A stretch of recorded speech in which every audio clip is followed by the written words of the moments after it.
Tengo el honor de presentar al conferencista central de esta última sesión del segundo Congreso Pedagógico Internacional ASPROUL 2018 por una educación inclusiva y de compromiso social para la paz sostenible. Como decía muy bien Samir, el maestro Marco Vinicio va a disertar acerca de las didácticas activas, una coreografía didáctica o coreografías didácticas como una propuesta integradora para la construcción de los escenarios de paz. Entonces, me corresponde a mí el honor de presentar a mi compañero. Entonces, el doctor Marco Vinicio Gutiérrez Casas, es el coordinador nacional del segundo congreso, el doctor en filosofía de la educación iberoamericana, título honorífico del Consejo Iberoamericano en honor a la calidad educativa, magíster en educación, posgrado en didáctica y metodología de la educación. El maestro Marco Vinicio es licenciado en educación física por Camas Community College, entrenamiento del atletismo de pista y campo, inglés, 1981-1983, en Oregon, Estados Unidos. Es docente universitario de pregrado y de posgrado de la Universidad Libre.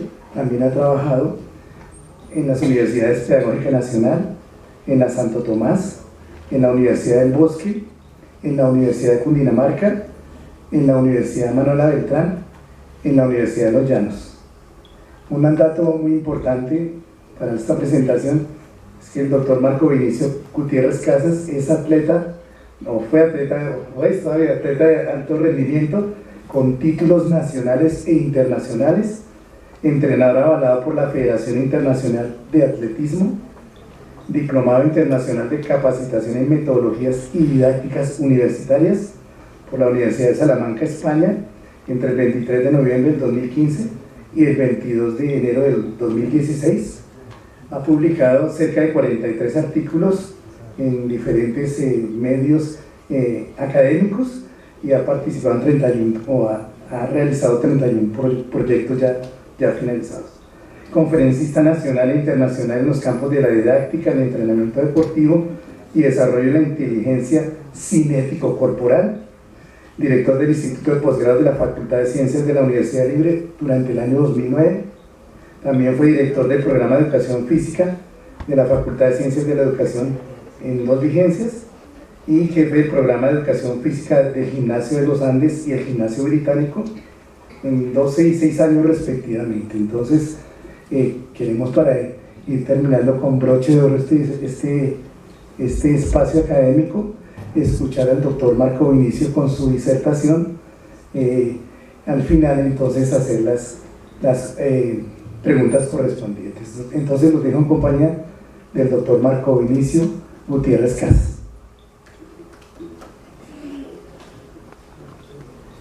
Colegas, muy buenos días. Hoy tengo el gusto de presentarles a ustedes un trabajo que hemos venido desarrollando por más de 12 años. Hemos tratado de conceptualizarlo, pero antes de ponerlo en palabras lo hemos probado, lo hemos comprobado y nos hemos dado cuenta de la importancia que este ejercicio frente a la didáctica nos ha generado. Cuando hablamos de construcción de escenarios de paz, nos llevamos a la primera reflexión de que el primer escenario de paz es la familia, el segundo escenario de paz es la escuela, y entre ellas se articulan unos diálogos que tienen que ser pertinentes y coherentes. Cuando digo pertinentes y coherentes, es que a veces se hace una cosa en la casa y otra en la situación o en el espacio de escuela.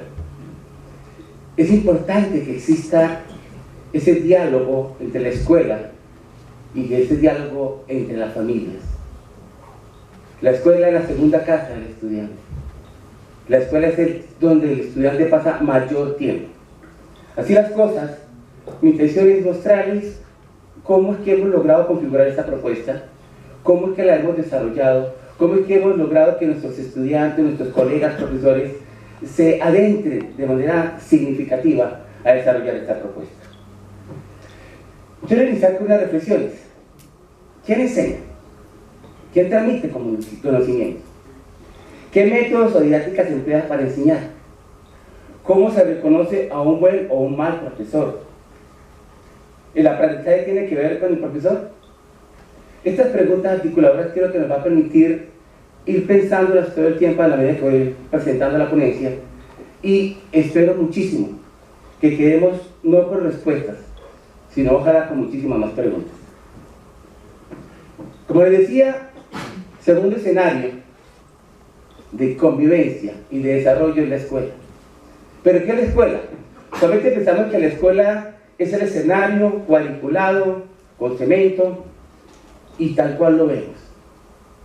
Pero se nos olvida que la escuela, ante todo, es una institución social, una institución que nos permite tener pertinencia en lo que es una comunidad, que nos permite tener claridad de cómo comportarnos de forma ciudadana, con un rol específico, en donde aprendemos a entender de que hay escalas de valores, de que hay formas de comportamiento. ¿Sabían ustedes que a la escuela solamente va el 12% de los estudiantes a aprender? El 12% de los estudiantes tiene la conciencia que a la escuela se va a aprender, a encontrar nuevos conocimientos. Pero el restante 88% va a la escuela a encontrarse con otros, va a la escuela a relacionarse con otros, va a la escuela a encontrar aventuras y expresiones nuevas de la vida, y si acaso aprenderá. ¿Cómo nosotros, los docentes, podemos entonces reconstruir la escuela para aportarle un escenario pertinente y coherente a ese muchacho, sobre todo a aquellos, a ese 88%, que llega a relacionarse con los otros, pero que no quiere o no le interesa aprender? Bueno, tratemos de encontrar la respuesta. Hoy vamos a hablar de didácticas activas, y cuando hablamos de didácticas activas hablamos del gestor de ellas, el maestro de esas didácticas.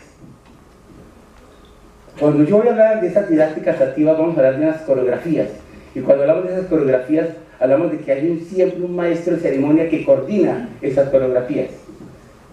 En esas didácticas activas, en ese gestor, en ese actor que es el profesor, vemos que el profesor tiene que ser un emprendedor, una persona que sea capaz de proyectar nuevas formas de hacer las cosas, que sea capaz de motivar y generar muchas expectativas de sus estudiantes para alcanzar resultados nuevos, que sea capaz de pensarse él desde nuevas opciones, desde nuevos diálogos, desde nuevas referencias para acercarse a su estudiante.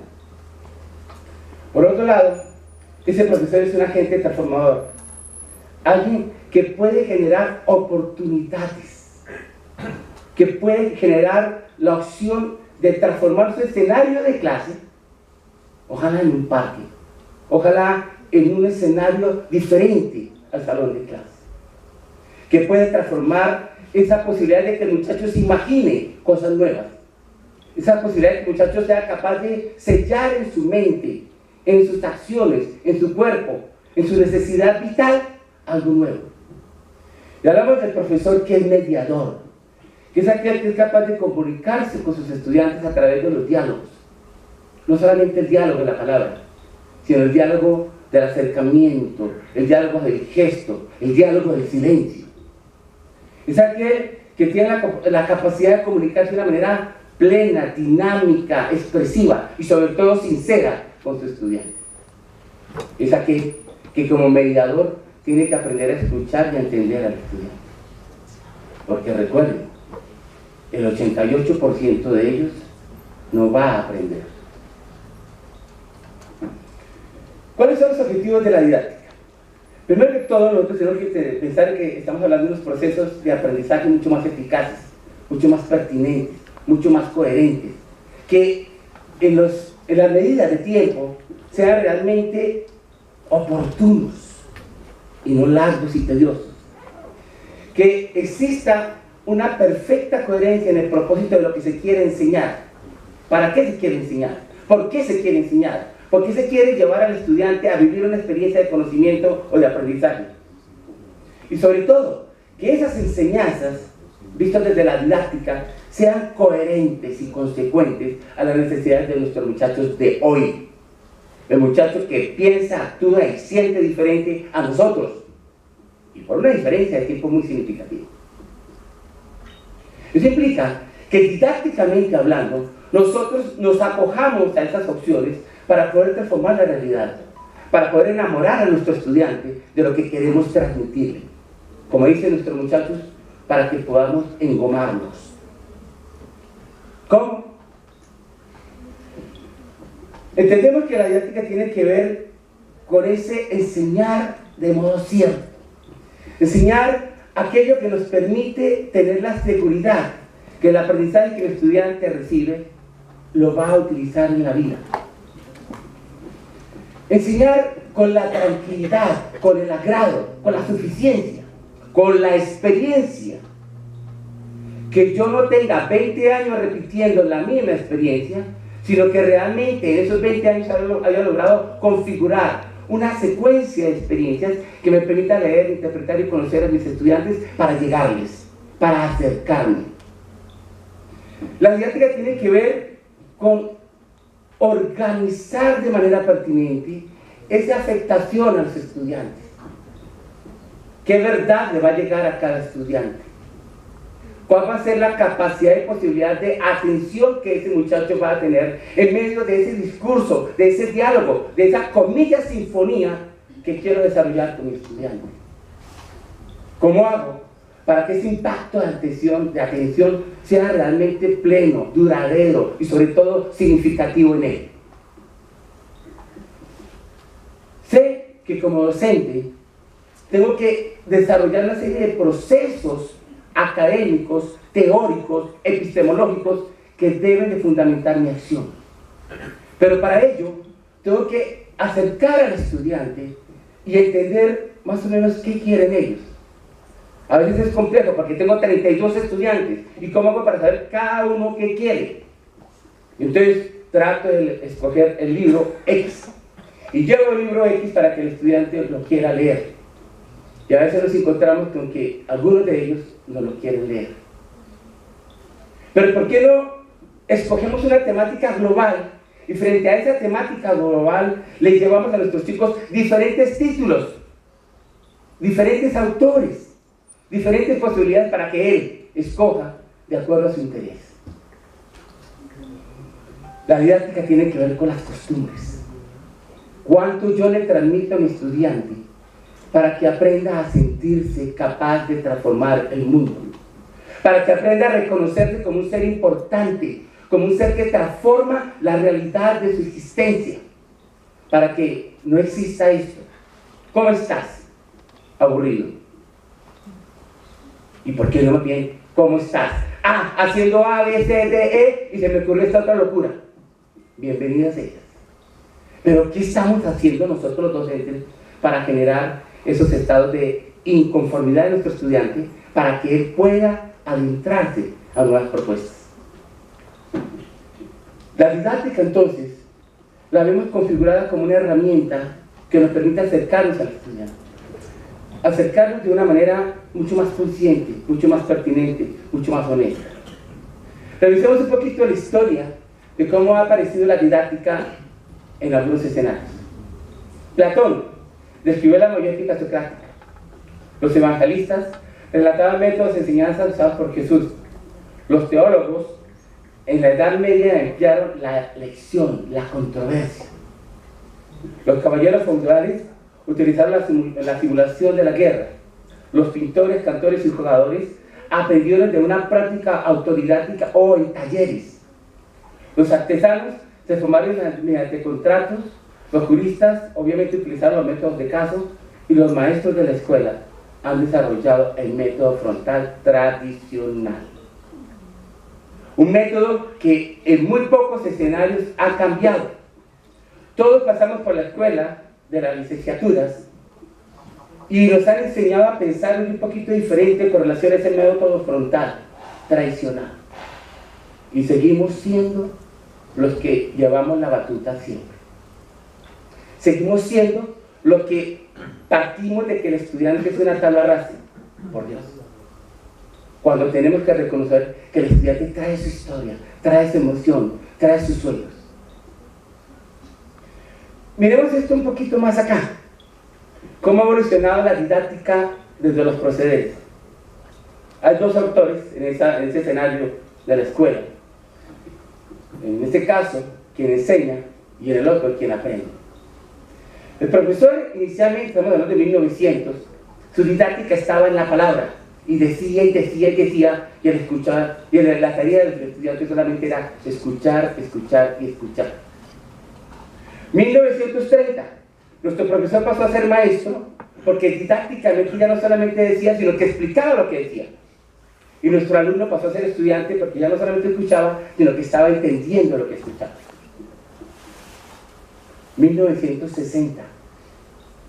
Nuestro profesor maestro ahora es docente. Y nuestro alumno estudiante ahora es discente. Y como docente ya decía, explicaba y demostraba. Importante. Tenía que utilizar recursos para demostrar. Y entonces nuestro estudiante ya no solamente escuchaba y entendía, sino que comenzó a aprender. 1990. Nuestro profesor maestro docente pasó a ser educador. Y nuestro alumno estudiante discente pasó a ser educando.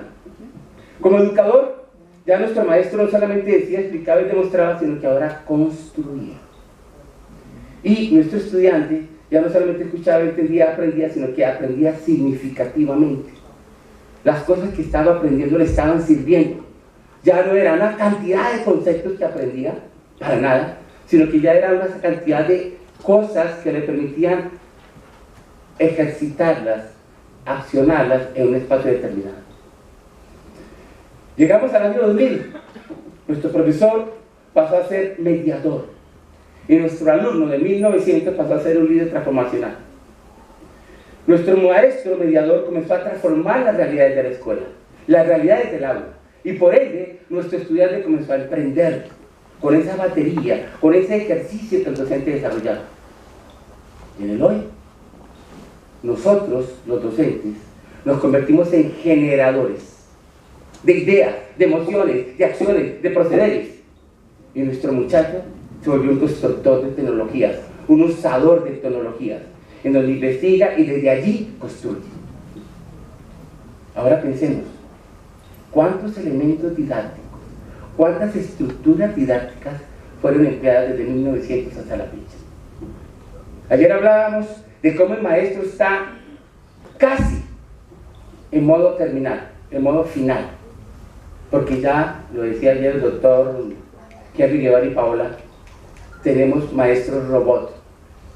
Este programa, quiero aprender el ciclo del agua, y el maestro robot le enseña.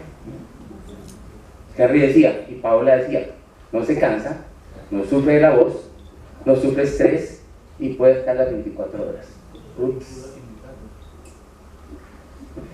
Cuando nosotros hablamos de la didáctica, nosotros tenemos que entender que la didáctica tiene que estar direccionada, acentuada, enfocada desde un modelo pedagógico. Y que cada modelo pedagógico tiene unas estructuras. Ellas son las metas, en donde están determinados los objetivos. Ellos son los métodos, en donde están determinadas las estrategias. Ellos son los desarrollos, en donde están los procesos educativos. Ellos son los contenidos, en donde está el carácter de información que se le va a dar al estudiante. Es que cada uno de nosotros nos adentremos a reconocer los diferentes modelos. Mi invitación es a que no se matriculen con ninguno, a que seamos holísticos. Y desde esa construcción propia que hacemos, podamos hacer una intervención pertinente y coherente. Cuando hablamos del diseño didáctico, nosotros tenemos que entender que hay una serie de acciones que tengo que desarrollar. Primero que todo, entender cuáles son los procesos de enseñanza que voy a desarrollar. ¿Cuál es la tarea pedagógica que tengo que contribuir o que tengo que asumir para poder desarrollar esa tarea de enseñanza? Tengo que entender cuáles son los diferentes actores que participan en ese proceso educativo. No solamente es el estudiante y el alumno, perdón, el estudiante y el maestro. Son todos los actores, absolutamente todos los actores.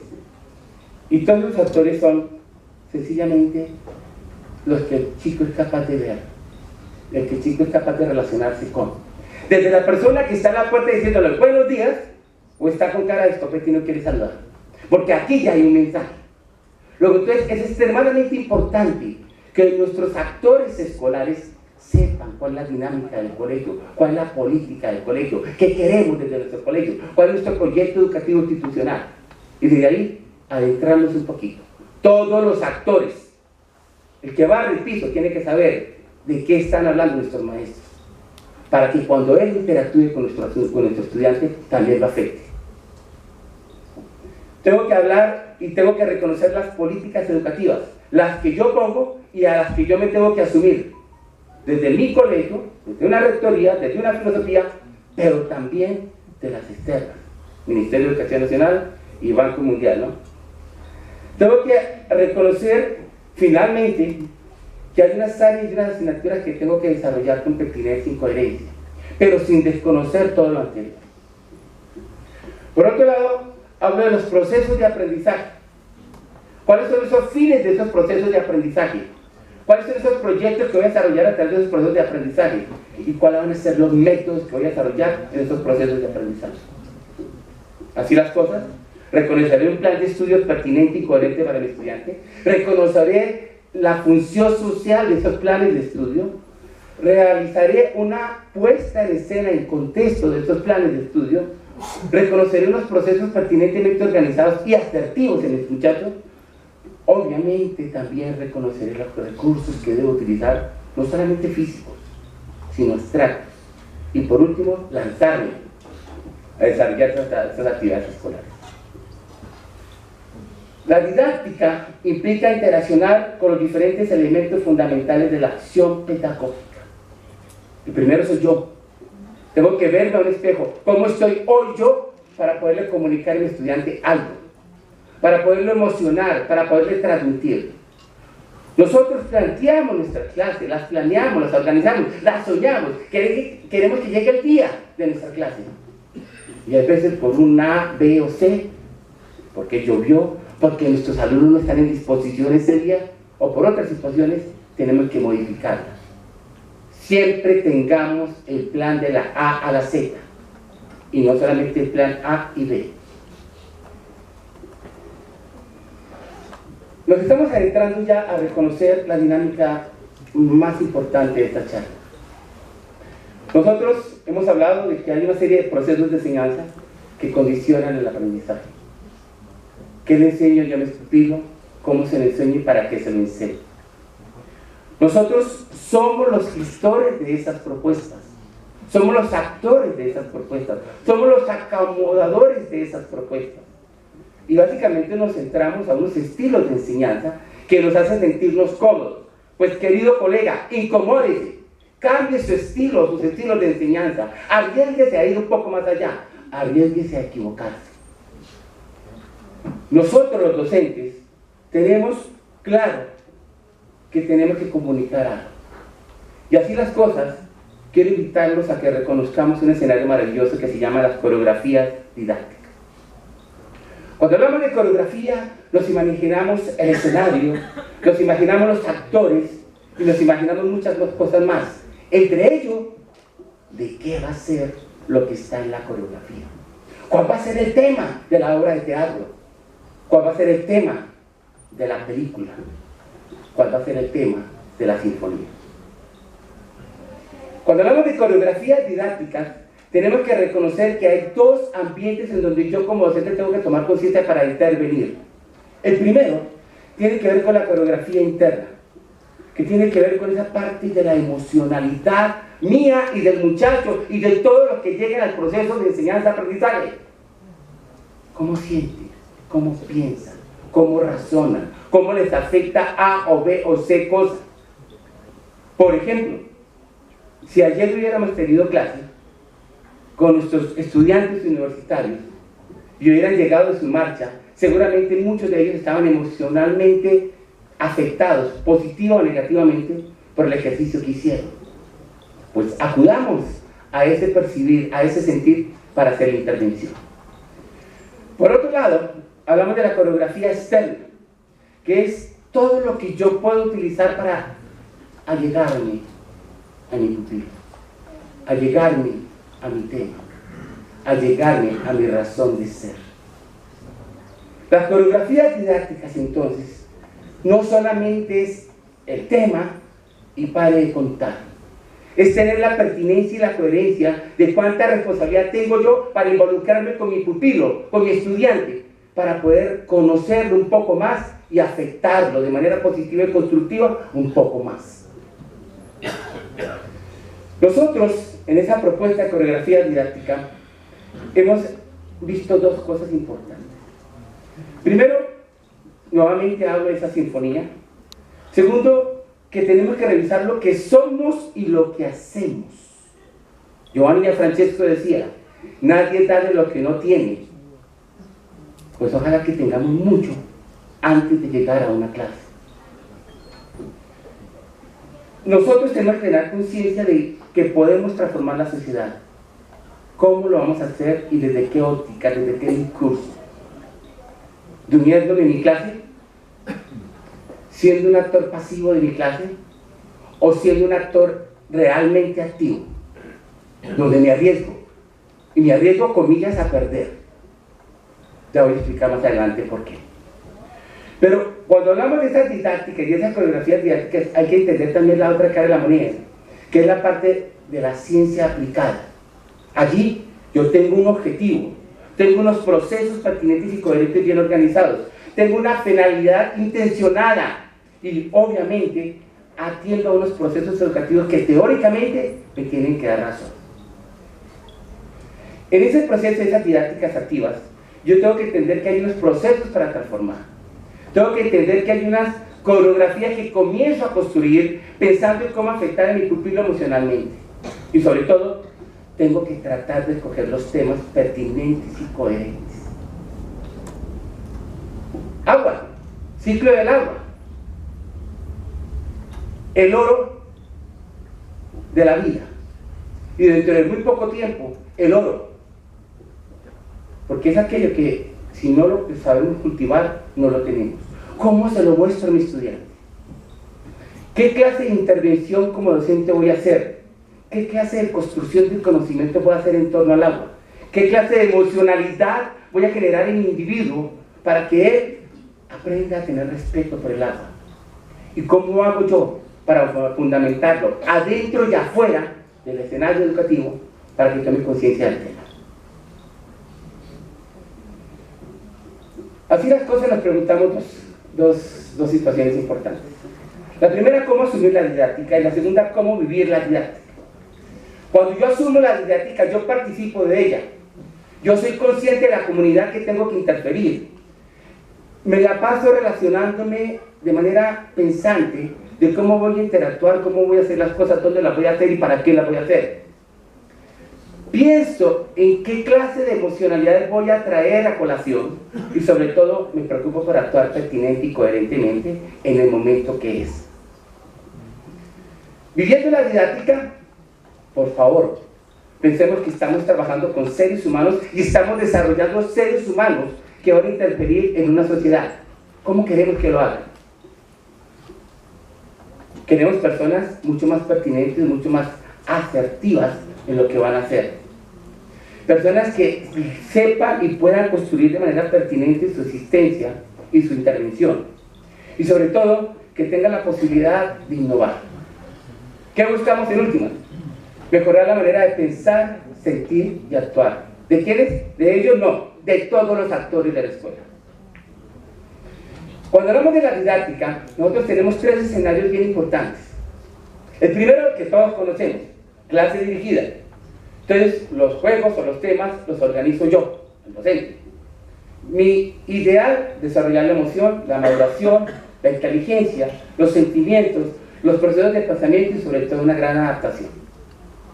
Pero viene la otra opción, que es la clase orientada. Ya estoy un poco más lejos, donde ya las actividades o juegos, yo los llamo juegos, ya se van a dar cuenta porque los genero desde una manera mucho más discreta. Y entonces ellos aparecen con actividades deportivas, lúdicas y artísticas. Ah, pero es que eso es para educación física. ¡No!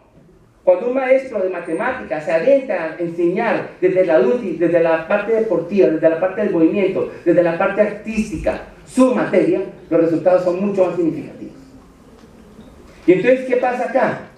Que hay una conciencia psicomotriz, una capacidad de liderazgo y una capacidad de participación, el famoso yo quiero, yo puedo. Y entonces hablamos de salud física, mental y el equilibrio emocional. Y está la clase supervisada, mucho más lejos, donde están mis estudiantes allá, donde les dejo los materiales y los dejo solos. Pero el material que les dejé y la palabra una o dos que les dejé les permite a ellos entretejer. Y entonces ellos construyen su propia propuesta, desarrollo de creatividad, desarrollo de imaginación y un gran proceso de socialización. Esto les genera un gran gusto. Pero ¿qué buscamos con las clases dirigidas, orientadas y supervisadas? Que primero se hagan de esa manera, no solamente un solo tipo de clase. Y esto nos va a generar una formación física, social, cultural y cognitiva mucho más pertinente. ¿Cuáles son las condiciones para esa transformación didáctica? Primero, yo tengo que investigar con quién estoy, a dónde estoy.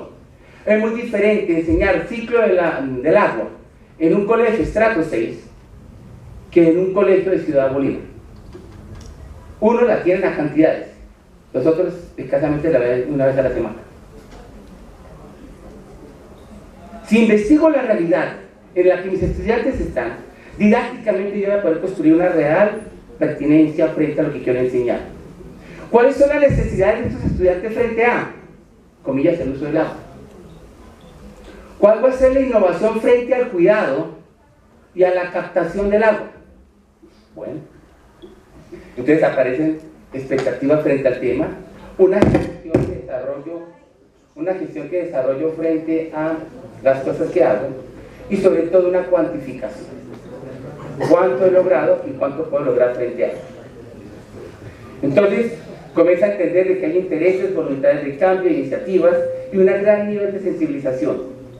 Ese nivel de sensibilización está dado por todo lo anterior. Comienzo a tomar conciencia de. Y entonces cuando me convenzo que sí se puede, y mis estudiantes se convencen que sí se puede, y entonces aparece el compromiso. ¿Qué actitud, qué acción yo voy a hacer?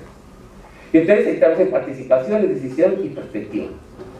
Todos estos procesos me permiten a mí tener escenarios diferentes, pero lo más importante es que puedo entretejer de manera pertinente una evaluación real de lo que estoy haciendo. ¿Cómo nosotros podemos entender que el trabajo docente está siendo pertinente en la ambiente didáctico? Primero, un cambio de mentalidad. ¿De quién? De nosotros los actores,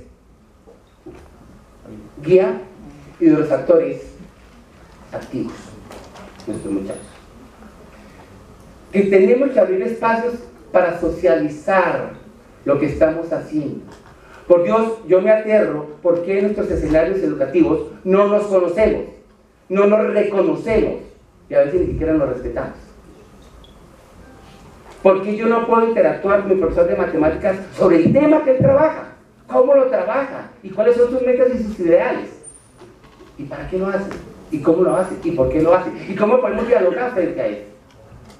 Nosotros necesitamos partir esa poca comunicación y liberarnos a entender que el otro me puede dar y me puede aportar para aportarle a nuestros muchachos.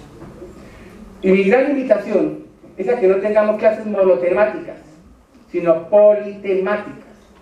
Que si yo voy a enseñar salto con pértiga, sí, eso es un tema, pero está el trabajo cooperativo como otro tema, está la responsabilidad como otro tema, están las acciones del ser humano como el otro tema, está el reconocimiento del cuerpo fisiológicamente como otro tema, etcétera, etcétera, etcétera. Y hagamos los acentos correspondientes y los procesos de evaluación correspondientes para que mi muchacho sepa que no lo estoy trabajando con una sola mirada temática, sino con una politemática. Bueno, colegas, voy a entrar a la parte más motivadora de esta charla. Tiene que ver con las formas de desarrollar la didáctica en la escuela. La primera, la didáctica emocional. Cuando yo hablo de esa didáctica emocional, yo busco que las personas respondan de una manera emocional. Y eso implica que la persona ría, llore, se emocione al punto de ya no poderse aguantar las ganas de gritar o expresar algo. Ustedes no se imaginan cómo yo disfruto cuando un muchacho me salta 3 metros aquí con salto con pértiga. Pero lo que más me emociona es la manera como lo expresa. Bueno, no lo digo, pero lo dicen con una palabrota grandísima. Pero la palabrota tiene para mí un significado maravilloso. Lo logré, lo pude hacer, fue capaz y lo estoy viviendo. Esa didáctica emocional tiene que permitirle al muchacho entender de que hay unas sensaciones que se nos quedan poco tiempo. Porque cuando hablamos de lo emocional es una vivencia no tan duradera. Pero esa pertinencia emocional le debe dar sentido a la vida del muchacho. Le debe dar sentido a la vida del docente. Le debe dar sentido a la vida de la escuela. Otra didáctica es la didáctica de la representación. Adentrar al muchacho a que puede formar parte de algo y desde ese algo cumplir con un rol, desarrollar una tarea, asumir un compromiso, asumir una responsabilidad y completar una acción. Que las cosas no se queden a medio. La didáctica de la retroalimentación. ¿Cuánto yo logré? ¿Y cómo lo lograste? ¿Cuánto habías podido lograr? ¿Cuánto dejaste de hacer?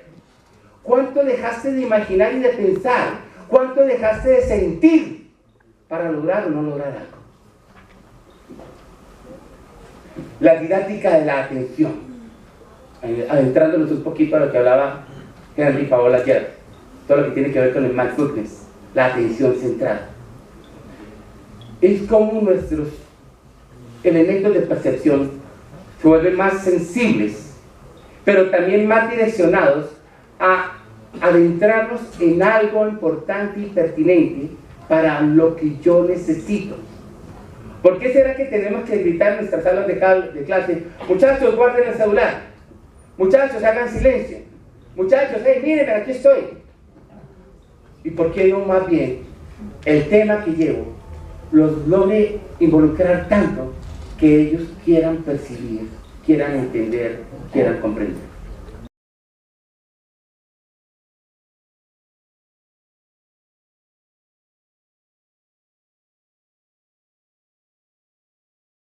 Con vallenato a full, otra grabadora con bambuco a full, otra grabadora con rock pesado a full, otra grabadora con música clásica a full. Yo tratando de hablar y mi muchacho tratándome de entender. Uf, espectacular. Pero tengo que generar que el muchacho sea capaz de, y por momentos, ¿qué pasó allá en la salsa? ¿Qué pasó allá en el rock? ¿Qué pasó allá en el vallenato? Y que sea capaz de cambiar rápidamente y dar respuesta a. Didáctica de la exploración. ¿Qué descubres? Hermosa esta didáctica. Pero eso implica que nosotros nos tomemos el tiempo de ir al escenario donde nuestro muchacho va a explorar, a reconocer el escenario mucho más y de manera más profunda a donde va a estar nuestro muchacho. Porque a veces nos encontramos con situaciones como esta, que nuestro muchacho nos da respuestas más complejas y nosotros no estamos preparados para ellas. ¿Qué descubres? ¿Cuánto descubres? ¿Y para qué te sirve lo que descubres? Didáctica de la sorpresa. Mire, seamos locos, pero con fundamento. Hace unos meses les dije a mis muchachos: por favor, llevan hojas desechables y me hacen el favor y vamos a hacer aviones de papel. Pero estamos en clase de atletismo. ¿Aviones de papel? Sí, aviones de papel, muchachos. Quiero ver el avión que vuele más alto. Y todos comenzaron a hacer sus aviones con diferentes diseños. Algunos les puso el alfiler, otros la saliva, otros los alerones, bueno, cualquier cantidad de cosas. Y comenzaron a volar los aviones. Y después, colegas, cojan las jabalinas. Miren, el proceso de traslado del gesto de la jabalina fue extremadamente captado por el muchacho, porque estaba teniendo un distractor, una sorpresa grandísima, pero que le permitió desarrollar algo. Nosotros estamos, aquí digo yo, con mucha cantidad de elementos para generar sorpresas de nuestros muchachos. No les dé miedo, acerquémonos a eso. No nos dé miedo sacar un poco nuestro yo niño No le dé miedo que su yo padre lo regule tanto y su yo adulto lo cohiba. Aprenda a manejar eso un poco. Y les aseguro que si usted saca el yo niño que tiene, con todos los conceptos que manejan, van a lograr resultados muy significativos. Didáctica de la admiración. ¿Por qué nuestros muchachos solamente ven la pantalla de un celular y se les ha olvidado ver otras cosas? Verse a sí mismo, ver a su padre, a su madre, a su hermano, a su mascota. Pero verlos no con el color, la forma, no, verlos con la esencia de lo que son. Nosotros desde la escuela estamos obligados a que nuestro muchacho despierte su percepción y sobre todo su admiración frente a lo que percibe. Didáctica de la mediación, tan necesaria en estos momentos de política, en estos momentos de búsqueda de paz. Nosotros tenemos que crear escenarios donde haya confrontación, pero para que esa confrontación se dé académicamente hablando, tengo que generarle roles de preparación a mi muchacho para que uno actúe de manera positiva y otro de manera negativa y logre dialogar frente a un tema. Tengo que darles elementos de construcción, tengo que darles elementos de discurso, tengo que darles elementos de diálogo y sobre todo elementos de meditar en por qué y para qué las cosas se hacen. Aquí hay algo importante y es que siempre nosotros tenemos que buscar y entender que estos escenarios de mediación están estrictamente fortalecidos desde lo cognitivo. Y esos saberes son los que nos permiten a nosotros entendernos y comprendernos para llegar a acuerdos. Didáctica de la interpretación. ¿Qué ves? ¿Cuánto nuestros muchachos pierden porque no logran tener la imagen mental y la imagen visual y la imagen de percepción que algo, que un tema, que un escenario les está dando? Estamos obligados entonces nosotros a generar unas realidades, a generar una autonomía y sobre todo a generar una posibilidad de solución de problemas que nuestro muchacho sea capaz de hacer. Didáctica dinámica. Todos ponemos, todos queremos hacer. Hace unos meses también hicimos un trabajo con algunos muchachos en donde cada uno hacía una diapositiva. Las pusimos todas al tiempo, reunimos más o menos 400 diapositivas y todos manejábamos el discurso. Entonces, ¿cómo dinámicamente podemos desarrollar una propuesta frente a la dinámica lúdica? Casi siempre pensamos que la dinámica lúdica es llamada para la actividad física. No, colegas. La actividad lúdica se puede desarrollar en cualquier contexto. Pero lo que buscamos es que nuestro muchacho tenga una lógica, tenga unos objetivos y sobre todo, se divierta en ese hacer. Sea capaz de trascender con eso. Que tenga la posibilidad de mostrar su creatividad, sus herramientas para realizar la tarea, la manera como se involucra, la manera como se enreda en el proceso, que sea capaz de demostrar su comprensión y sobre todo su nivel de aportación a través de ese goce que logra en la acción de desarrollo.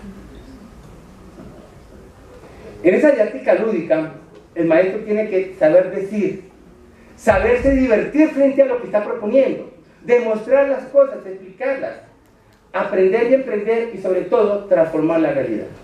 Y nuestro pupilo tiene que escuchar, tiene que divertirse, entender, imaginar, aprender y emprender. Didáctica de la reflexión. ¿Qué puedo mejorar? ¿Qué está bien y qué está mal? ¿Qué escenarios puedo construir para que mi muchacho pueda adentrarse a entrar en esa reflexión frente a lo positivo y lo negativo? Que él sea capaz de decir, mi clase puede mejorar, mi ambiente de clase se puede mejorar por esto y esto y esto. O estamos fallando por esto y esto y esto. Y si encuentro un profesor, como estudiante, encuentro un profesor que no me llena mis expectativas, pueda decir abiertamente, pero me falta esto, ¿cómo podemos mejorar este ambiente? Sin pena, sin miedo, sin temor. Mis queridos colegas, llegamos al escenario cada vez más importante. Cada vez no, el más importante, la didáctica del amor. En esa didáctica del amor está construida por el respeto, por la alegría, por el acompañamiento, por todas las posibilidades que yo como maestro tengo de entregarme, de recibirme, de recibir de y recibir la entrega de los demás. Yo, desde la didáctica del amor, tengo que tener la capacidad de entender y comprender de construir de manera afectiva, de tener una empatía pertinente y coherente conmigo mismo y con los demás, con lo que soy y con lo que hago. Hay unas fases afectivas, cognitivas y expresivas. Hay unos principios de comunicación, de entusiasmo, cercanía y ternura. Hay unas características de toma en cuenta del proceso educativo y de aprendizaje, o el e-learning. Nosotros tenemos que acercarnos a la ternura, a la risa, a la lágrima, al abrazo, al saludo pleno. Y así las cosas, entender que la didáctica debe ser integradora del ser, del saber y saber hacer. Una práctica didáctica pertinente hay que darse en tiempo suficiente, amando lo que somos y lo que hacemos. Por último, quiero llevarlos a que cierren sus ojos y traten de poner algunas de las didácticas que logran expresar frente a lo que escuchan. Cierren sus ojos, por favor.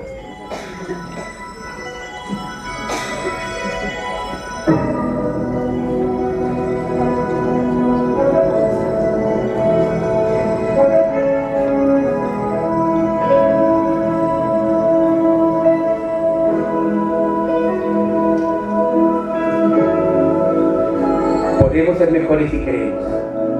Podemos creer en nosotros.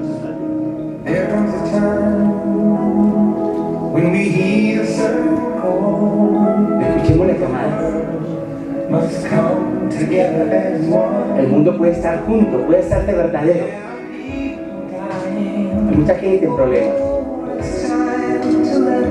pero tenemos la solución en nuestras manos.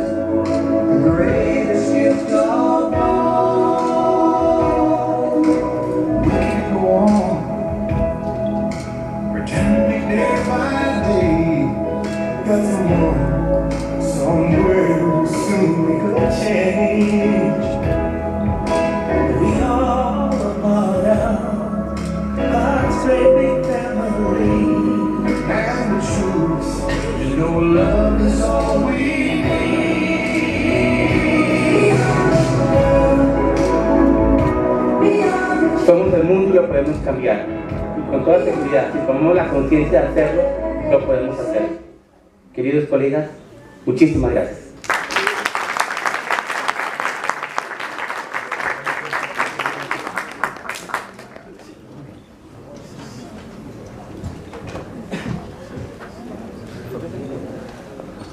Bueno, agradecemos al maestro Marco Vinicio Gutiérrez Casas por su excelente intervención, que creo que nos va a permitir transformar nuestras prácticas pedagógicas y didácticas. Una conferencia muy alentadora, con mucho incentivo para ser mejores y propiciar en nuestro quehacer escenarios de paz.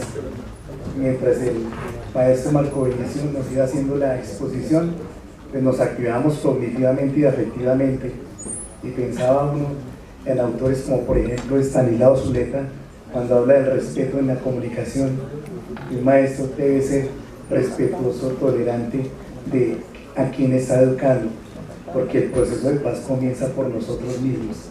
Entonces, personalmente me vi muy afectado por esta excelente exposición, por esa propuesta de una coreografía didáctica que deberíamos de emplear en todas las materias que nosotros orientamos, no solo en educación física. Cuando el maestro Marco Vinicio hacía referencia, por ejemplo, a una didáctica del amor, a una didáctica de la sorpresa, a la didáctica interna, didáctica externa, creo que es una obligación de nosotros que estamos en este quehacer, ir arriesgándonos a proponer actividades diferentes, a que el estudiante solucione de manera imaginativa, porque la imaginación es importante.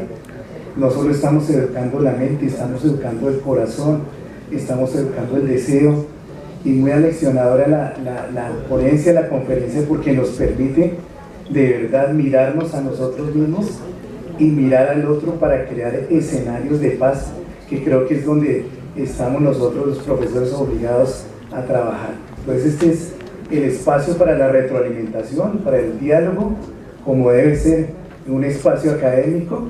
Entonces no sé de cuánto tiempo disponemos, porque viene otra conferencia, creo que ya me dice el maestro Cogollo que ya. ¿sí? Creo que no hubo tiempo.